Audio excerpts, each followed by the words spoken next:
হয় আজি মহাশিৱৰাত্ৰি আৰু যদিও আজি বিয়লি 4:48 মহাশিৱৰাত্ৰি বিশেষভাৱে চতুৰ্দশী তিথি সূচিত হৈছে তথাপিও কিন্তু মহাশিৱৰাত্ৰিৰ দিনটোত তেজপুৰৰ যি ঐতিহাসিক মহাভৈৰৱ মন্দিৰত পুৰৰ পৰা যথেষ্ট সংখ্যক ভক্তৰ ইয়াত সমাগম দেখিবলৈ পোৱা গৈছে। প্ৰতি বছৰে হাজাৰ হাজাৰ ভক্তৰ সমাগম হয় বিশেষভাৱে আজিৰ দিনটোত আৰু বিশেষ এটা কথা আমি এইখিনিতে উল্লেখ কৰিব লাগিব। আজি বিয়লি 4:48 পৰা চতুৰ্দশী তিথি সূচিত হৈছে আৰু কাইলৈ বিয়লি 5:32 চতুৰ্দশী তিথি থাকিব আৰু আজি সন্ধিয়া 9 বজাৰ পৰা বিশেষ 4:30 যি চাৰি প্ৰহৰৰ পূজা সেই চাৰি প্ৰহৰৰ পূজা ইয়াত মহাভৈৰৱ মন্দিৰত হ'ব আৰু সেই সময়ত দৰ্শনাৰ্থীৰ বাবে সম্পূৰ্ণৰূপে বন্ধ থাকিব মন্দিৰৰ মূল দুৱাৰ আৰু মন্দিৰৰ আচলতে মূল দুৱাৰ সেই মূল দুৱাৰ ইতিমধ্যে বন্ধ কৰা হৈছে।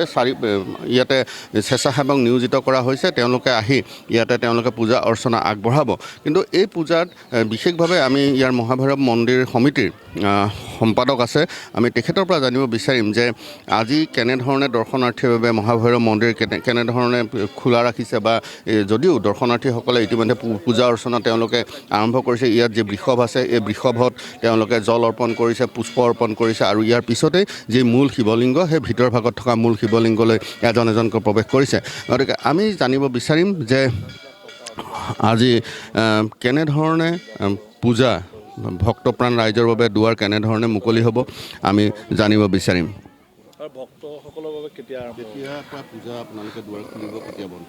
আজি শ্ৰী শ্ৰী মহাভৈৰৱ মন্দিৰৰ মহাশিৱৰাত্ৰি শিৱ চতুৰ্দশী বিয়লি 4:48 শিৱ লগ্ন আজি চতুৰ্দশী লগ্ন আৰম্ভ হ'ব আৰু এই লগ্নভাগ অহাকালি বিয়লি 5:32 থাকিব আৰু এই সময়কণত যথেষ্ট পৰিমাণে ভক্তৰ সমাগম ঘটে আৰু তেজপুৰৰ লগতে তেজপুৰৰ আশে পাশে সমগ্ৰ অসমৰে বহু ভক্তপ্ৰাণ ৰাইজ এই মহাভৈৰৱ বাবাৰ শ্ৰীচৰণত সেৱা আগবঢ়াবৰ কাৰণে আহে। আমিও মন্দিৰ পৰিচালনা কমিটিৰ সভাপতি জিলা আয়ুক্ত আনন্দ কুমাৰ দাস ডাঙৰীয়াই আমাক যথেষ্ট পৰিমাণে সহায় হাত আগবঢ়াইছে আৰু মন্দিৰ পৰিচালনা কমিটিৰ প্ৰতিজন সদস্য, স্থানীয় যুৱ সংঘক, NCC, চিভিল ডিফেন্সৰ সদস্যসকলে ইয়াত শৃংখলাবদ্ধভাৱে যাতে কোনো ধৰণৰ অসুবিধা নোহোৱাকৈ ভক্তপ্ৰাণ ৰাইজে তেওঁলোকৰ সেৱা আগবঢ়াব পাৰে তাৰ কাৰণে আমি চেষ্টা কোনো ধৰণৰ ত্ৰুটি কৰা নাই আৰু আজি সন্ধিয়া 8 বজাত আমি মন্দিৰৰ দুৱাৰ বন্ধ কৰিম।